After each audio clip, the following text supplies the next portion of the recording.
as you can see the topic, and I will be explaining. I've tried to cover a few of the topics which is very much essential for developing your website or enhancing your website, or if in future if you're planning on upgrading, or if you have budget constraints, or you're facing few or the many issues in terms of making your lead land to your website. So this is all about that. So the presentation might have only very few points, but the rest is something which I'll be talking over here. So I will be expecting you guys to, concentrate on the topic and the points which I'm going to talk about. And definitely, you can let me know if it's too much technical and you want it to be simplified. I'm happy to help, and you can put it on the chat, and we can have a discussion. We can have a discussion at the end, like the Q&A session, like Aishwarya said, we can have it at the end. I'll try to keep the session very quick and crisp so that we can have a one-on-one conversation and address each one of you's or your problems so that it will be helpful for one another. Okay. So yeah, so I'll just start with the topic. So yes, user experience. So can you guys let me know what exactly is user experience in the chat, like in the way, or like what do you guys feel like user experiences? I just open the chat, just a second. Yeah.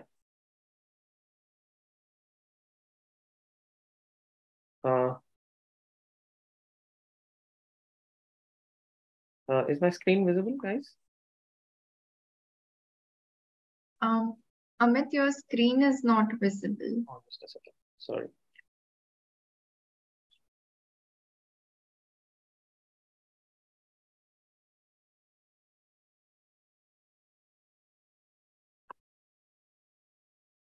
Yeah, I hope it's visible now. No, we cannot see the presentation. Just a second. Can you please try doing it again? Yeah. Okay, so meantime, we have received few responses, Amit, and those are, you can just have a look at it once. Yeah. Great. Yeah. Okay, great. Sure.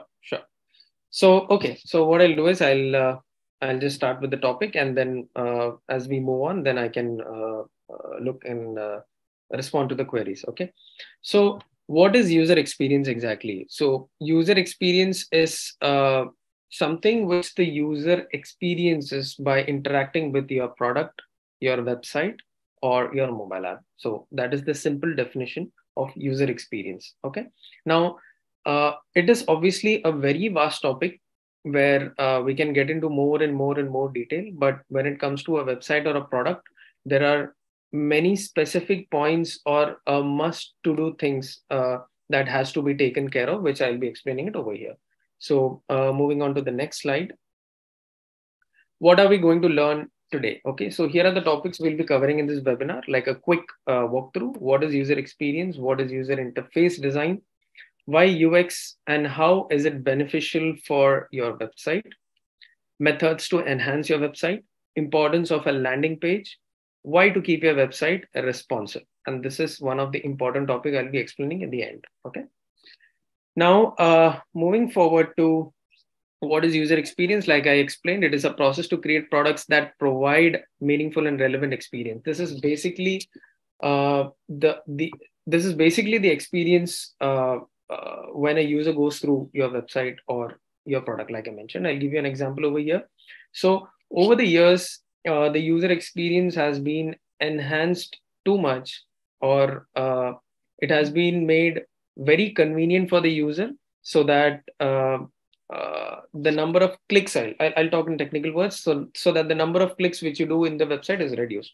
So in earlier, like few years back, I'll say, if you log into Gmail or Facebook or any social media platform, you will be hitting a sign up button on the top right corner, where after hitting on the sign up button, you get a form.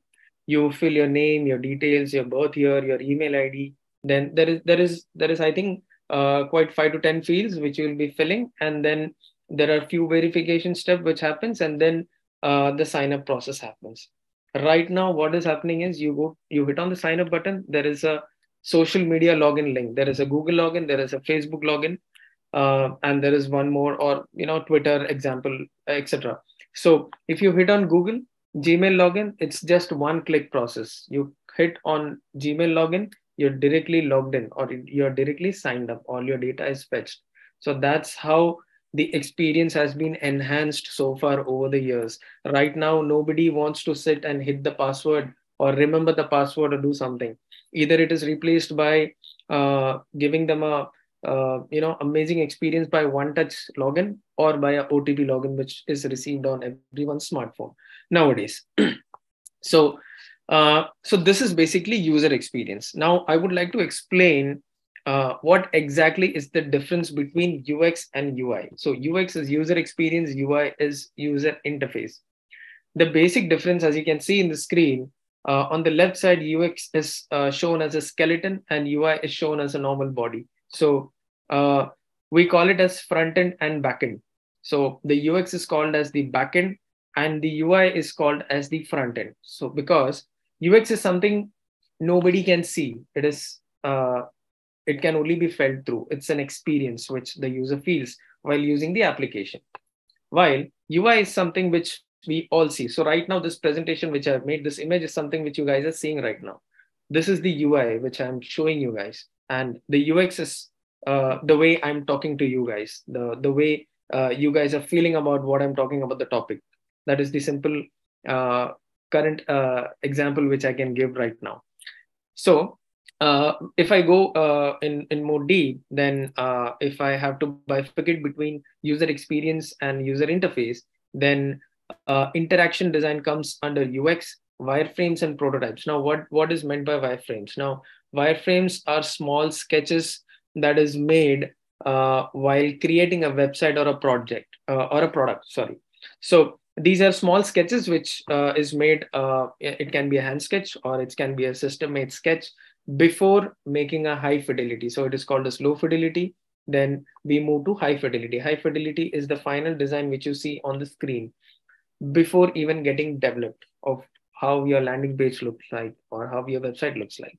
Now, the design industry has been evolved so much that no. So earlier, what used to happen is there are designs made on Photoshops that are very static, and then it is being developed by the front end developers, and then on the testing phase, the user is able to see the product or the website or the design which is made. So right now, the designing and the prototyping tools have been so enhanced where the design can be not only static, it can be dynamic. So you'll get a working prototype in the design phase itself. So that's why it's very much important for everyone. It's for all the industries. I'm not specifying only for the non-profits or only for the edutech or the fintech sectors. It's for everyone. This has uh, actually reduced a lot of cost for the development team, and the organization cost has been reduced a lot. So coming back to the topic, uh, the major difference between UX and the UI is UX is the backend, which cannot be seen. It can only be felt through the experience. And UI is something which can be seen and which drives the user into more intuitiveness, or attracts the user by looking at your landing page or website. So both has its own. It's a combination basically. UX and UI is a combination where you can make your product much, much, much, much better, I'll say. Okay. So on the right hand side also, you can see one example where UI is on the top part and UX is something which is under the water, which nobody can see. But the entire skeleton or the foundation is something which lies inside UX. Great. So moving further, so I'll just give few seconds for you guys to read, or I'll just read it out for you guys. What is user experience? User experience deal with overall experience users have with when interacting with a product. Product design with user experience in mind are easy to use and provide a positive experience. In this sense, UX has to do with the emotional experience a user has with the product. it does just relate to the practical usage of a use system, but to overall users overall experience with a brand from start to finish. That is what user experience means. And what user interface means is, a user interface is the point of interaction between the user and the digital device. And like the touchscreen of your smartphone or a touchpad you use to select what kind of coffee you want from the coffee vending machine. So uh, inside your laptop or a tab, you have the screen where you interact. You click on sign up, you click on sign in. So that is the device or the medium where you interact with the system, between you and the system. That is called UI. Great. Now, moving forward, so sorry, yeah. So this is something which I'll be explaining, which you guys will, you can relate much while explaining the other topics, but I would want to explain this right now and take the reference of this while moving forward. So this is actually the process of UX, I'll say. There are 5 processes. One is empathize, define, ideate, prototype, and testing. These are the 5 process. This is the main, I'll say the main important 5 UX process which everybody follows, and this has to be followed by every designer or anyone who is planning to create their new website or planning on to upgrade their website, because these are the things which might have not been done earlier. Now, what does empathize mean? Empathize means to exactly understand what your user wants. Because without understanding what your user wants, you cannot build something for them. The website has to be built for your users and not for you. That's the simple example. When we say UX and UI, the U actually means for user, and user has to be kept on priority. Otherwise, your product will be failed. If you're creating your product for yourself, then I don't think so the users might be able to adapt or look into your product like the way you want, because the users always want to see the product in their own way, because you're building the product for them, right? So empathize means to basically understand what exactly is the problem of a user. Then we move on to the defined state. That is the second stage, where we define the problem statement. After understanding, empathizing with the user, you try to understand what exactly is the problem statement. Now after defining the problem statement, we'll be moving on to the ideating phase. That is the third phase. Now, what does ideate means? Ideate means to, once the problem statement is defined properly, then you brainstorm with a lot of ideas on how to bring solutions for this problem. So define will contain a problem statement, and ideate will have all the solutions or the problem, or the solutions for the problem which you have defined previously on stage 2. So there might be, so to solve a particular problem statement, there might be multiple ways of solutions for which you can come up with. So not necessary every solution might end up well. So it's very much needed to, again, there is some more depth process inside UX. After even defining the solution, like you'll have to test few things, you'll have to look few things, you'll have to do some user research, you'll have to do some affinity mapping, card sorting techniques. So there are a lot of techniques where you'll understand, okay, this solution might make more sense for my user. So that's how you list or you ideate. Then once that phase is done, you move on to the fourth stage, that is prototype. Now, when I meant by prototype is exactly how, it's a POC, I'll say. It's a proof of concept that we make for the design or for the ideas which we talk about. Now, when I talk about prototype includes the sketches which I had spoken in the beginning, where there might be hand sketches or there might be low fidelity sketches which is made on the system, so that the user, uh, as a product owner, you can obviously have a review of the design, as well as you can test it with the users.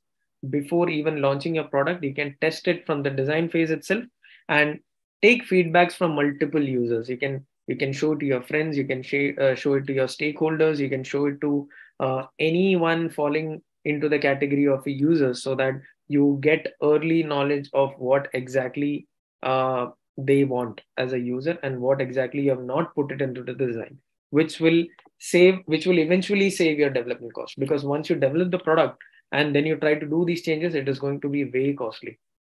So that's why we always say that uh, to to save your money in future, you need to invest in a proper designer, or a proper UX researcher, or a UX designer who can take care of all these process. And you guys can do some reviews and do some surveys where all these points can be accumulated and thought in the beginning itself, right? So that is prototype. You have a proof of concept, and after that, you test it with your users. So these are the five uh, crucial stages of UX. I'll say empathize, define, ideate, prototype, and test. Okay, so you guys can note these 5 points, and we can move on to the next slide. Yeah. Okay. So before I have few metrics to be shown to you guys. So before that, I would like to share a few things like why is user experience important, because these are the basic questions I know which might be popping into your mind, and the reason why you guys are here to understand exactly why is user experience important. What does UX design mean for business? What do I get out of investing in my in UX for my business? Because many of you might uh, be thinking that my business is self-running right now without even having a proper website, or I'm getting proper inflow, and what is the reason that I need to invest in the UX of my website? So yeah, this is the answer for that, I'll say. So again, there are 5 reasons that is listed in front of you. One, it reduces the cost heavily. So when I mean it reduces the cost, investing in the UX design upfront can significantly reduced cost down the line for your organization. Now, when I speak in depth, uh, there are multiple ways to see this. So, if you have a developer or a development team in house, and you're planning on developing a website, and it's just a basic design which you had done, or there was not even a design team involved, and you get the things designed. So after designing, you launch your website, and within the market, you get to know that, okay, this page is not working because there is no traction.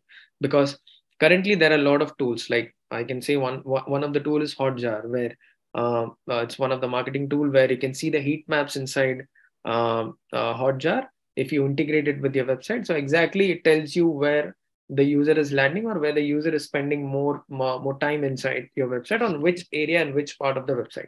Is it the sign up page, or is it the sign in page, or which button also? So without even including the design phase, design team, or the design phase, if you develop and if you uh, understand what exactly the mistake is, then you'll have to again go back to square one, and you'll have to develop it again. Now that is one. Second, uh, it can reduce, first is it can reduce the team cost. Second, it can reduce the support cost. So once the website is developed, usually what happens is there is a support team or a development team who provides the support for 3 months, 6 months, or a year, I'll say. And obviously that is chargeable, and that is not free from the development side. If things are not being tested and not being taken care of in the beginning, then what will happen is, there is, after the launch of the website, there is a lot of changes that is coming on, one by one, one by one, one by one. And once the website is developed, then doing changes over a developed website is costly. So that's the reason we always suggest that you, uh, if at all, if you're planning for a new website, or if you're planning for an existing website, let your existing website be hosted as it is right now. You create a staging server. Okay, you include your design team. You get the designs done first with a proof of concept, have a review first, and then start the development. So in this case, what happens is, now your developers have all the assets, all the designs and everything exactly how to develop. And once the development is done, there is no need to go back and do some changes. If at all, if there is some changes, there might be minor text changes or content updation or minor design updation which will come, which will also not take more than a week, I'll say, or few days. So that's the reason we always suggest to uh, invest in UX, so that it obviously reduce your organization cost, your team cost, your support team cost, your development team cost, and everything. So in the long run, if you see, it reduce the cost drastically. And this is from a personal experience also, which I'm talking. So after that, it increases conversion. Okay. So when I meant increases conversion, user experience can help you increase your conversion through your website or your product or your landing page, your donation page, uh, by your newsletters, subscription part, and many more. So once your user experience is flawless, then the user always remains and the user will come back to your website. That's for sure. So I'm pretty sure in today's world, uh, everybody is using the e-commerce platforms too much, like Amazon, Swiggy, Zomato. Not Swiggy not only for food, but for ordering your groceries like through Instamart. So since the UX is very much easy and it's very convenient, we all, uh, if there is an emergency at home and if you want to buy something, you do not go out. You just open your app and you just order it, and it's at your place within 15 to 20 minutes. That's how uh, we are in today's ordering things in today's world, I'll say. So it if the UX of your website or the UI of your website, both, if they are great, then user will come back. And uh, if you take an average time of user landing to a landing page, that is the first impression which the user has about your website, it takes only 1 to 3 seconds, not more than that. User will drop out after 3 seconds, right? So you need to grasp the user's attention within 1 to 3 seconds. That is the only time which you have. And you cannot show the entire landing page in one go. It's just the first view which you're showing to the user. It should have your logo, it should have your CTA buttons, it should have your sign in and sign up button, it should have a banner. The website should have an amazing photograph of your banner or the cause for which you're trying to say. Your website should not be content heavy and it should be self-explanatory, right? So that's how important is the landing page and the first page where the user lands. So that again increases the conversion of uh, your website, right? Now increases brand loyalty. Again, coming back, if the user experience is really good, the user will come back because you have already gained some trust with the users, right? Then increases referrals by customer satisfaction. If I come to your website and if I like the user experience and I have an amazing experience, there are 99, not 99. I'll say I'll 150% of chances that I'll refer to all my friends or my family members or anyone who is asking me. So uh, tomorrow, if somebody comes and tells me, okay, from where do you order so and so thing? So I'll instantly say, okay, Vistaprint is good, Amazon is good. So it's human psychology where automatically it gets registered subconsciously to your mind and you speak it out, right? So increases referrals by customer satisfaction. Now fifth and the main point is helps the SEO part. UX design always helps the SEO part. Now uh, inside UX you have user writing, copywriting. Like basically the content comes inside one of the user's main user experience's main vertical, I'll say. So keeping good content, not only keeping good content, keeping content in the right way, not making it content heavy, and always having good blogs on your website. I'll be explaining that in the further slides. So I'll just move ahead and yeah, just a second. Okay. So before moving ahead, I would like to um, inform few metrics that has been derived by big companies like McKinsey's and other companies as well. So 89% of the user purchases from a competitor after a poor customer experiences from your website, and this is something legit what happens. So if the user doesn't have a good customer experience or user experience in your website, then uh, immediately the user will drop off and they will go to the competitor. Like I can in the e-commerce platform, I can take a very common example of Flipkart and Amazon. Like I understand that Flipkart focuses only on the UI part, whereas if you compare with Amazon, Amazon always was user centric, like user experience centric, and everybody used to ask why Amazon doesn't have a better UI or something, because they knew their users well, and they knew exactly what the users wanted, what kind of data has to be displayed in one view, and what kind of experience they need to give with respect to the content they're showing. So that is actually a very simple example which came into my mind right now. So 89% of the user purchases from a competitor after a poor customer experience. So again, if you want to hold on to your users, you need to make your websites or your products user experience much better, right? Moving on to the next, 70% of the new projects fail because of lack of user acceptance.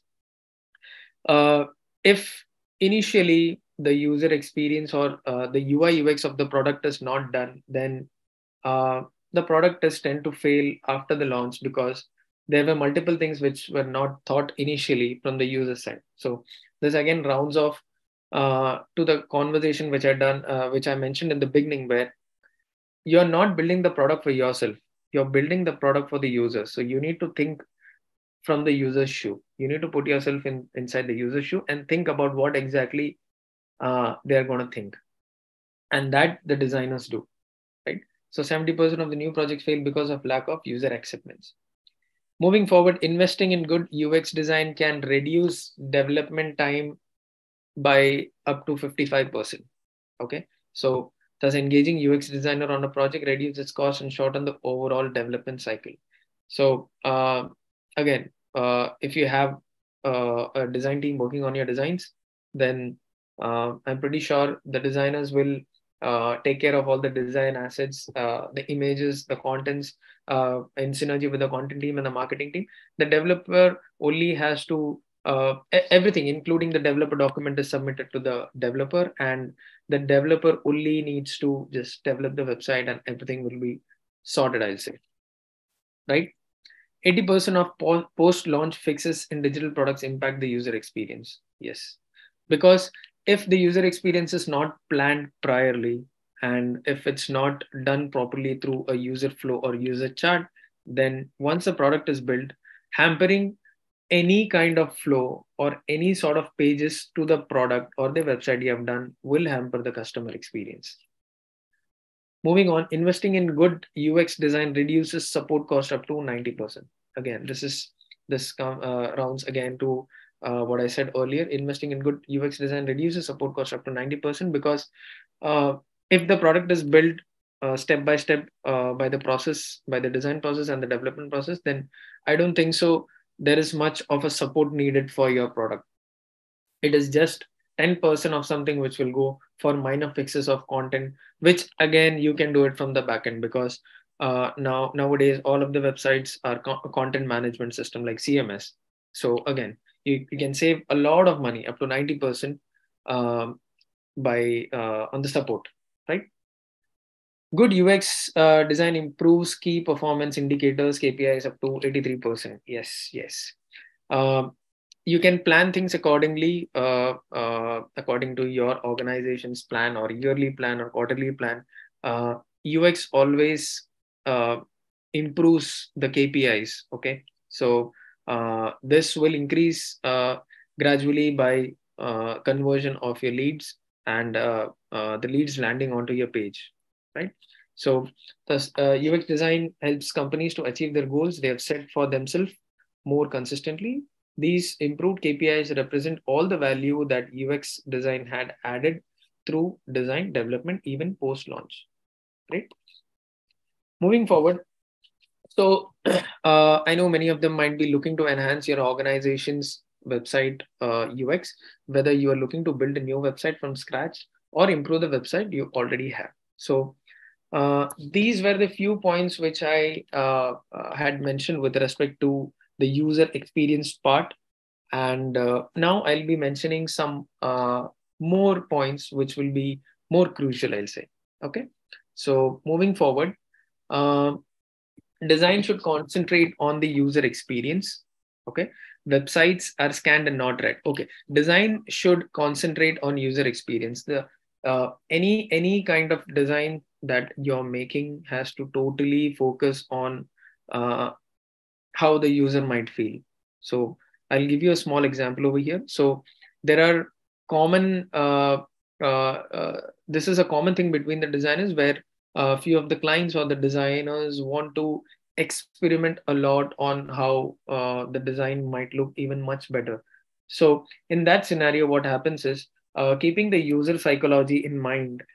If I land onto a website, I subconsciously know on the right top end, I have a sign in or a sign up button or a profile button from where I click and I sign in.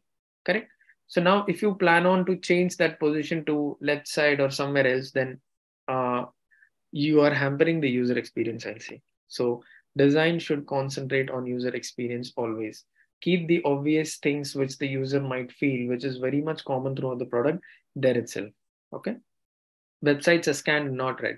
So again, you only have 1 to 3 seconds for your user to grab for grabbing the user's attention. So you need to be very crisp and clear about what you're showing, and it should not be content heavy.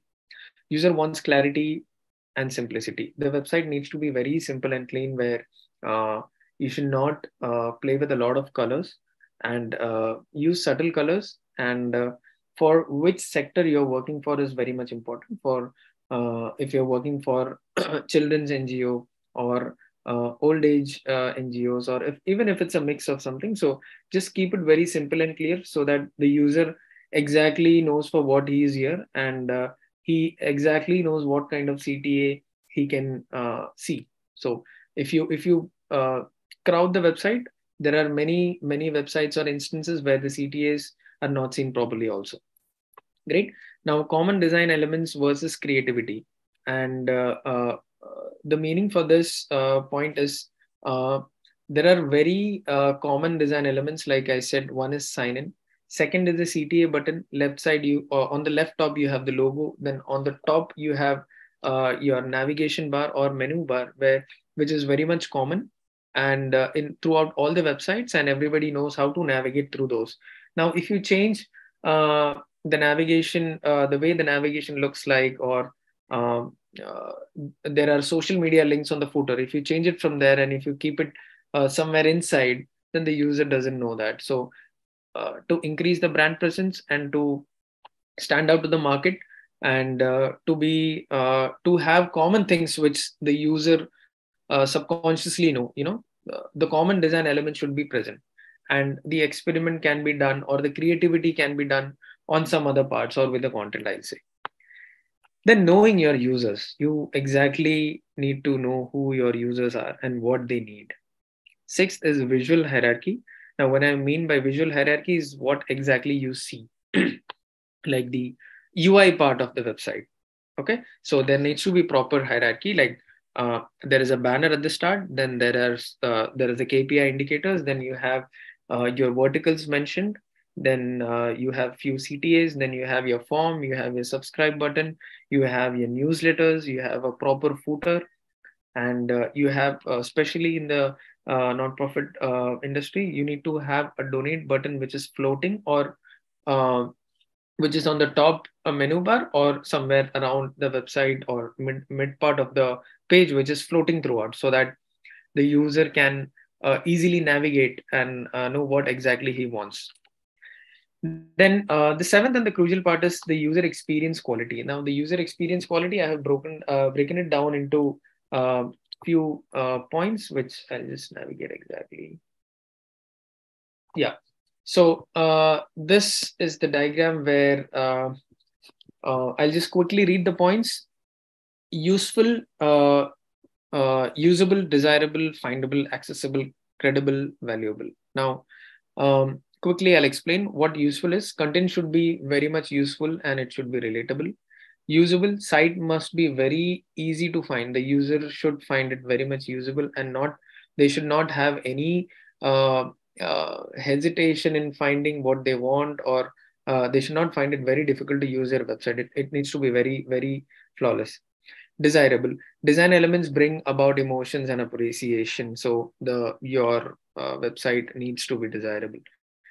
Findable, content, okay, content needs to be locatable and navigable offsite and onsite. So any sort of content, so if a user is landing onto your website and he's finding onto some particular content or a particular area or feature or vertical, it should be very much easy for him to find it, and it should not be something like dark patterns which is hidden inside some menus or some pages. Accessible, content needs to be accessible, it needs to be searchable, and you need to have a universal search on your website, preferably within the verticals or on the homepage itself. Now, credible, users must believe and trust what you tell them. So you need to portray exactly what you want your users to believe, and not only believe, what exactly are you trying to say, what exactly is the cause, is something which the users needs to know.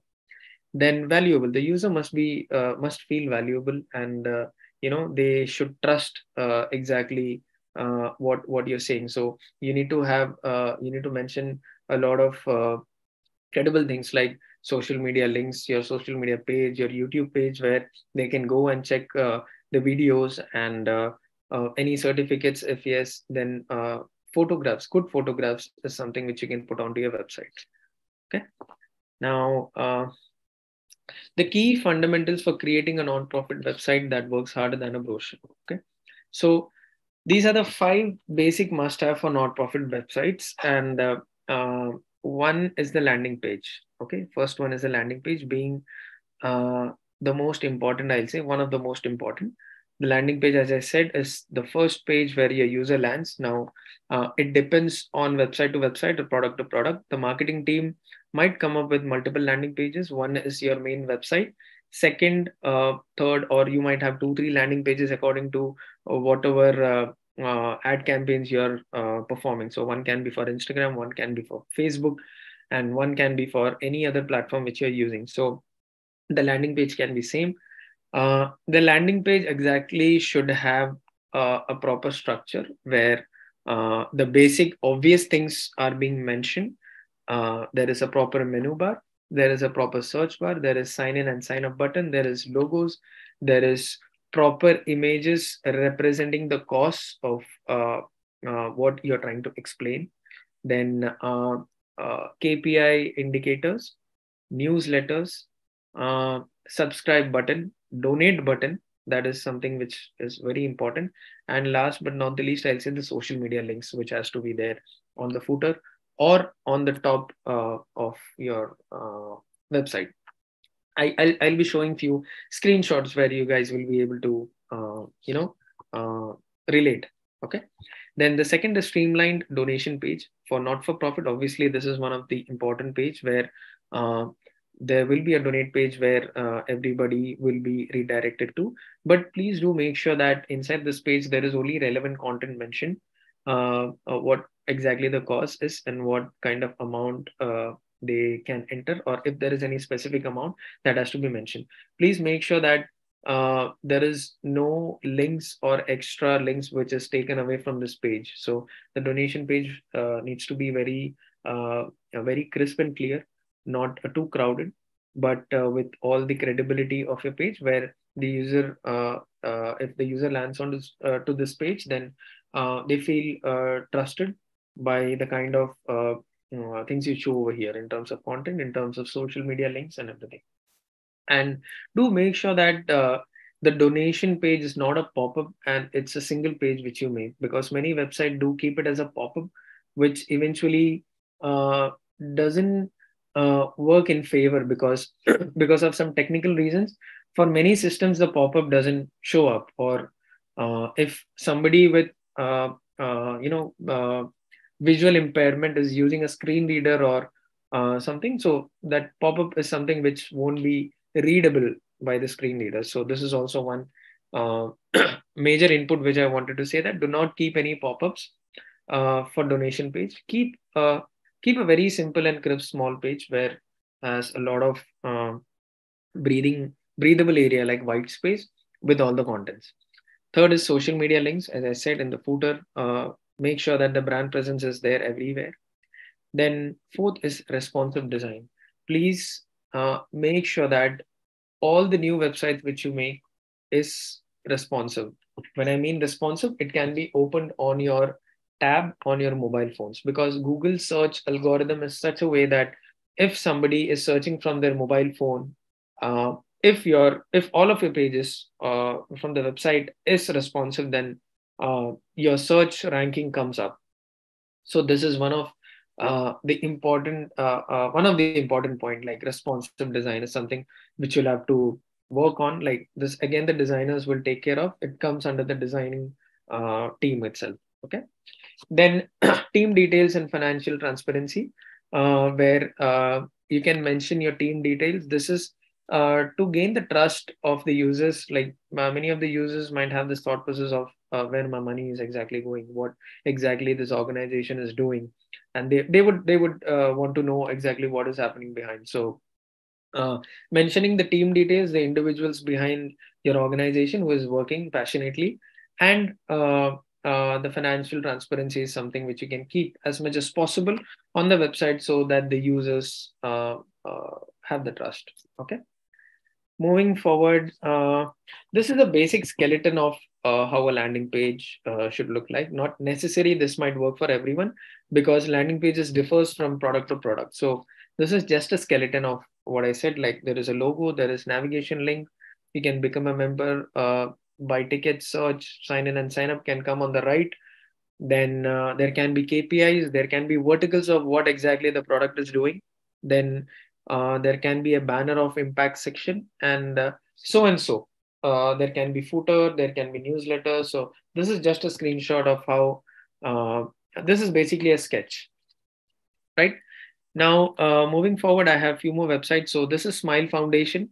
Uh, I would like you guys to go through Smile Foundation and Care India as well, because I found these websites very intuitive in terms of design, and they have made sure that they have played with the data like properly and on point. It's very neat and clean, the website, so that it catches the user's attention. So these two websites is something which I feel is very much neat and clean, and in terms of UI and UX also, right?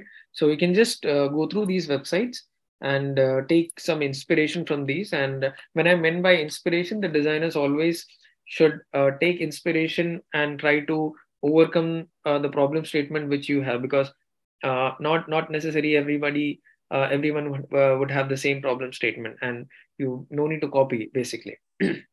Then moving forward, this is one of the website which I would like to show, which is being built by Centillion. This is Atypical Advantage. It's one of India's largest inclusive platform.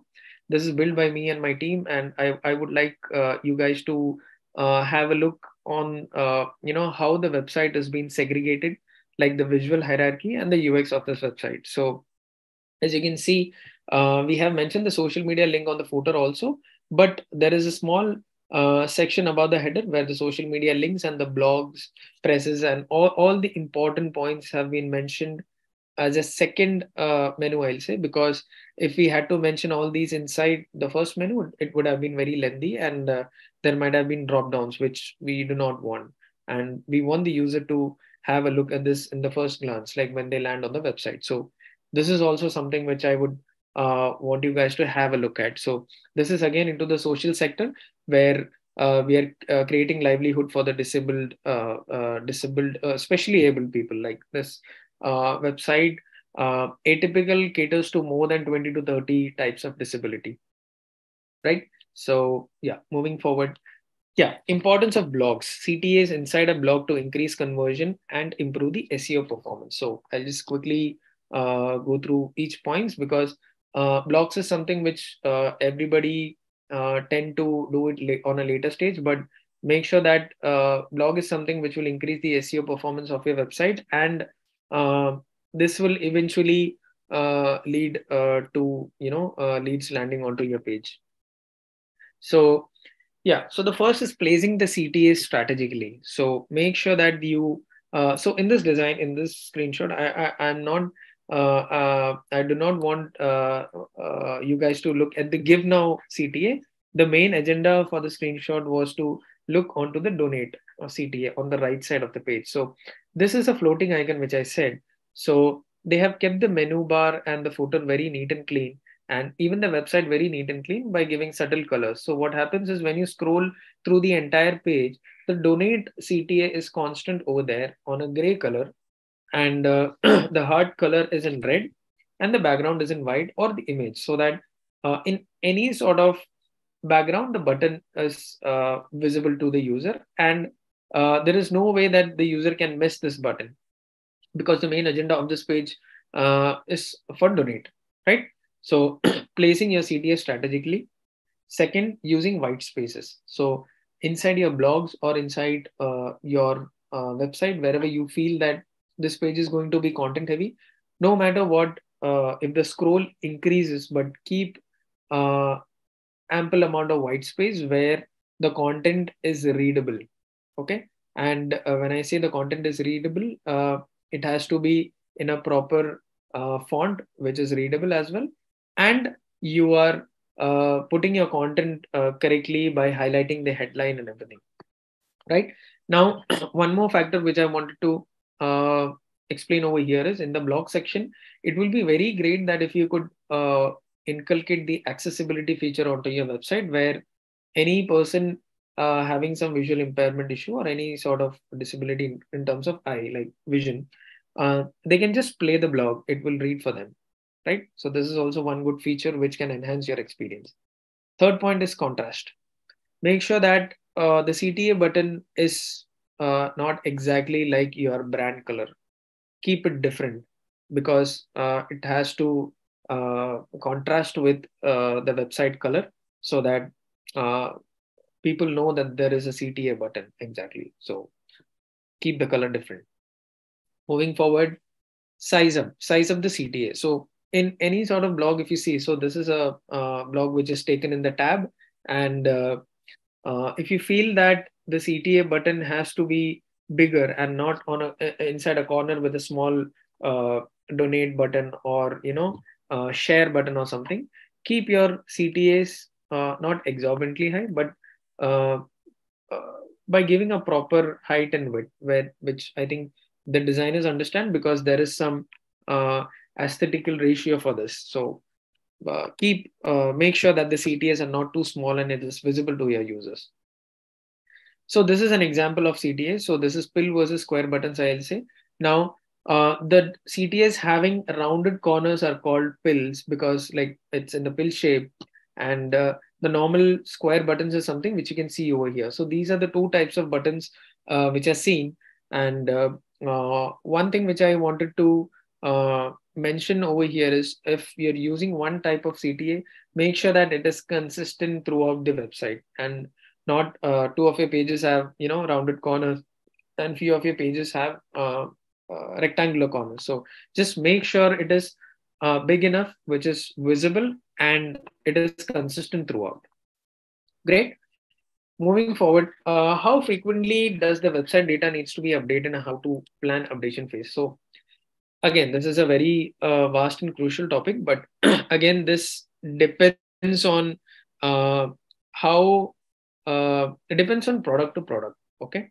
So if uh, you're done with the entire user experience part and the design phase, and uh, you have launched your website, then there might be small ifs and buts, or small content changes which has to be done.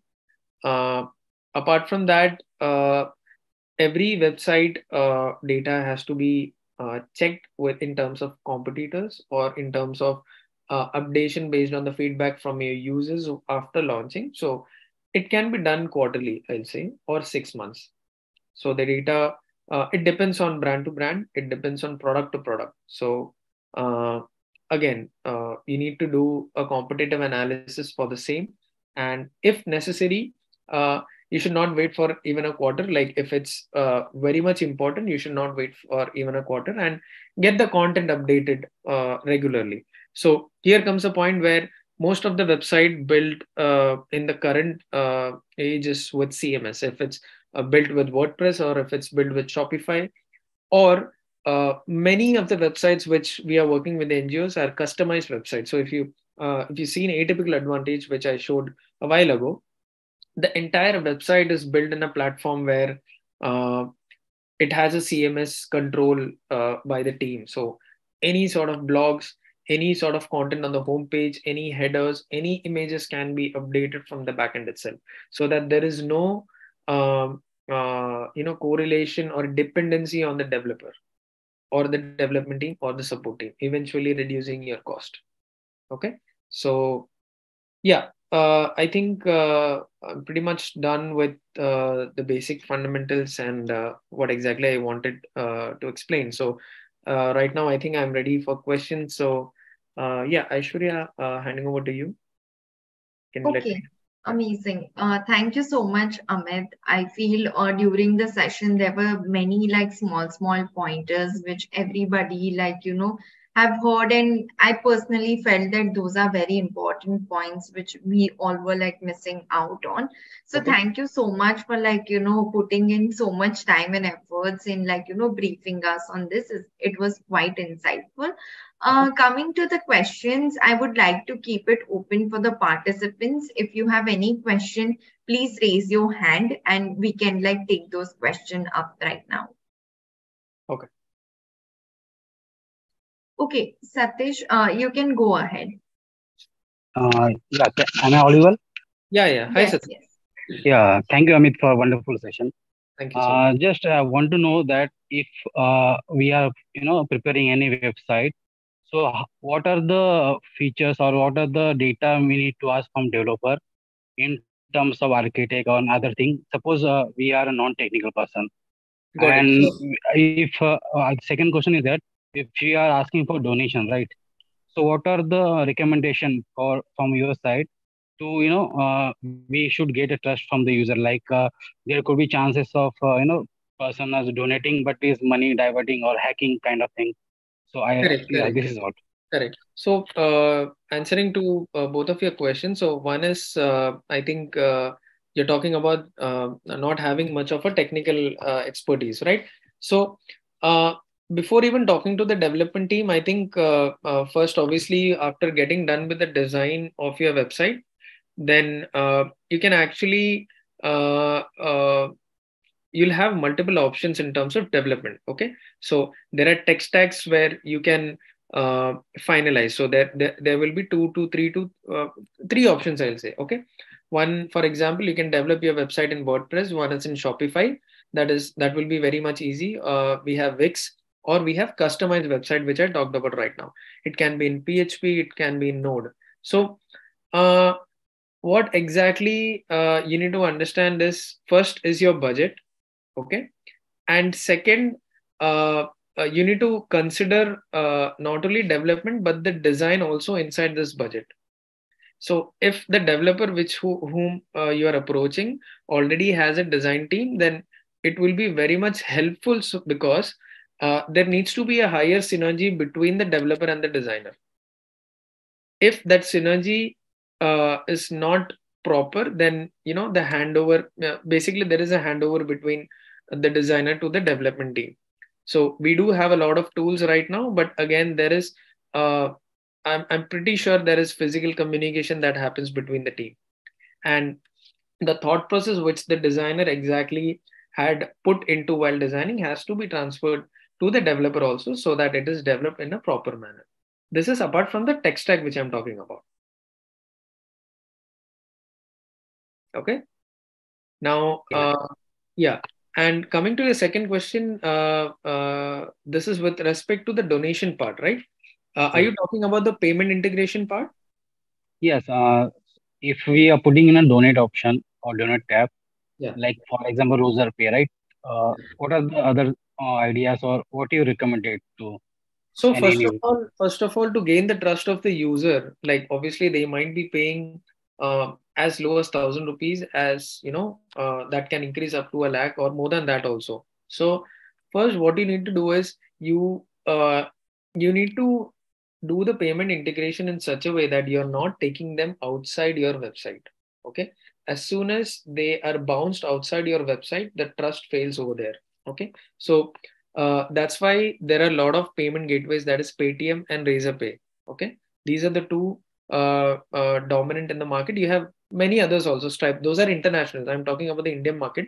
You have Paytm and you have Razorpay, which is widely known among all the users currently. Okay, so if you have registered with them and if you have a normal proper account, and you can just integrate it with your payment page, where you can customize your brand page inside the Razorpay dashboard also. So as soon as the user is clicking on the payment amount, they are redirected to your page only within your URL. It is not even the Razorpay or the Paytm URL. It is your URL, right? So you should always make sure that the user is within your URL and not bounced outside your website.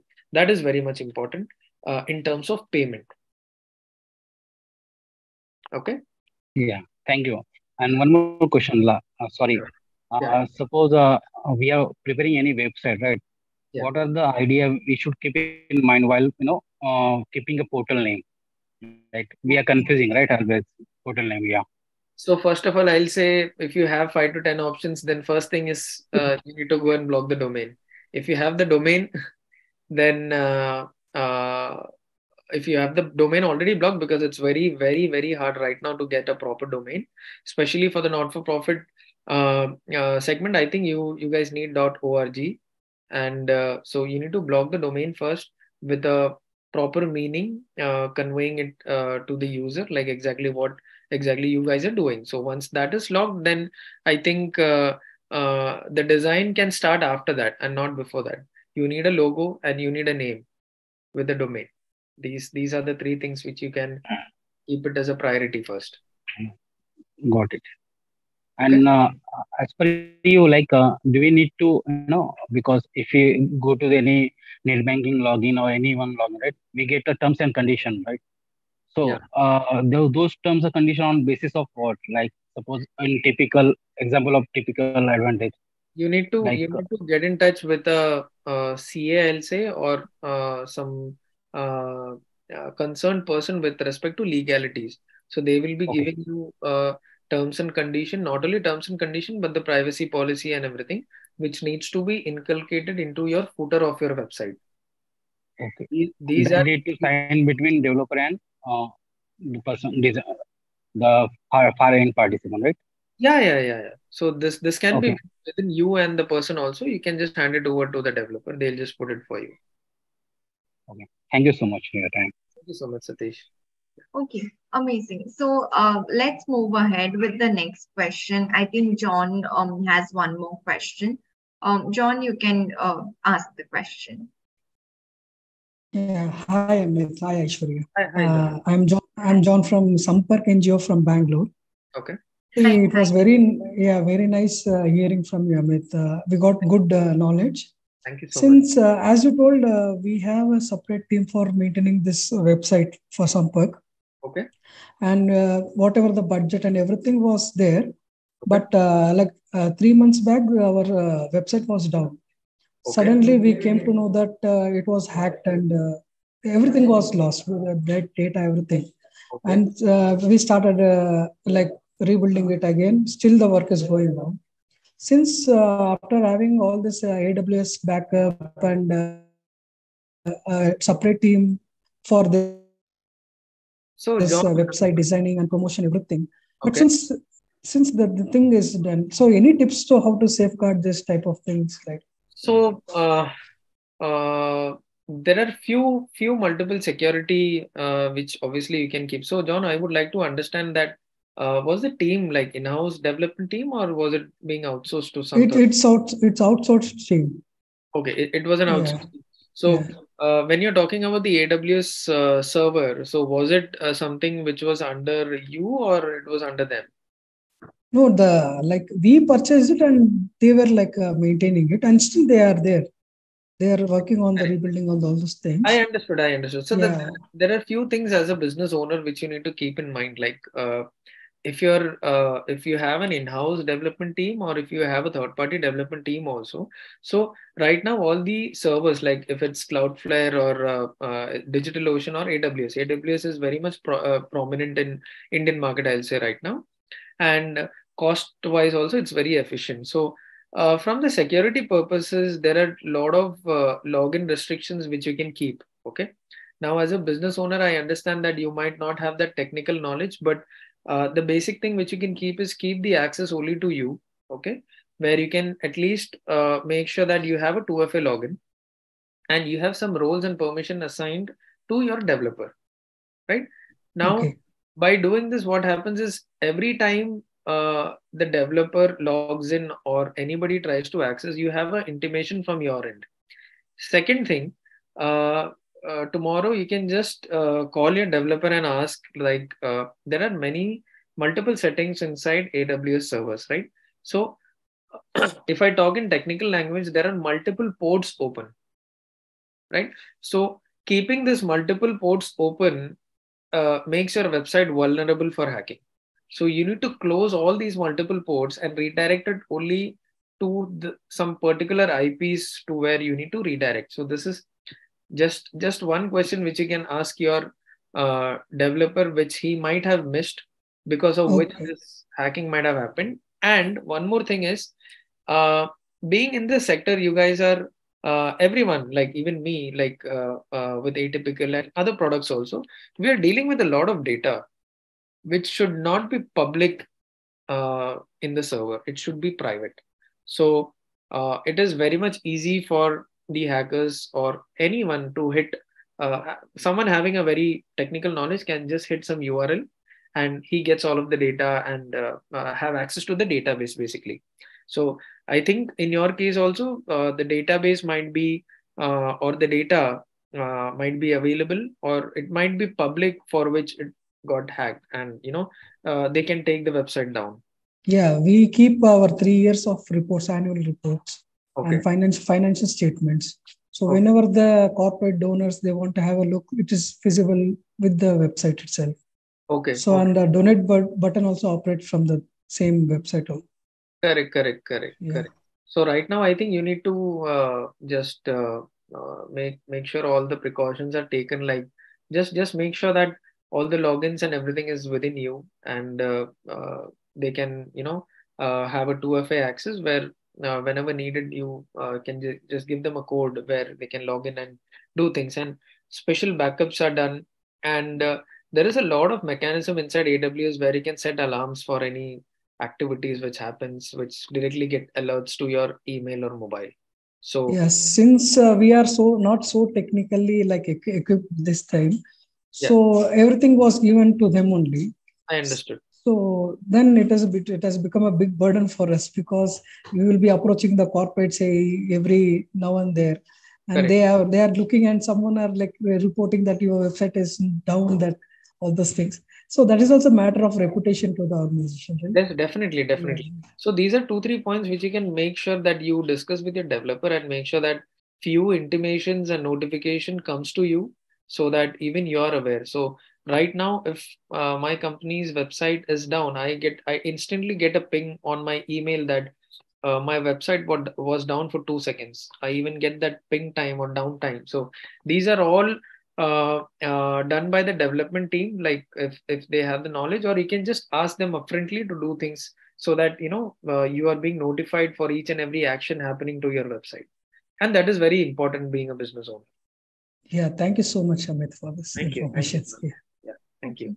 Amazing. Thank you so much, Amit, for answering that question.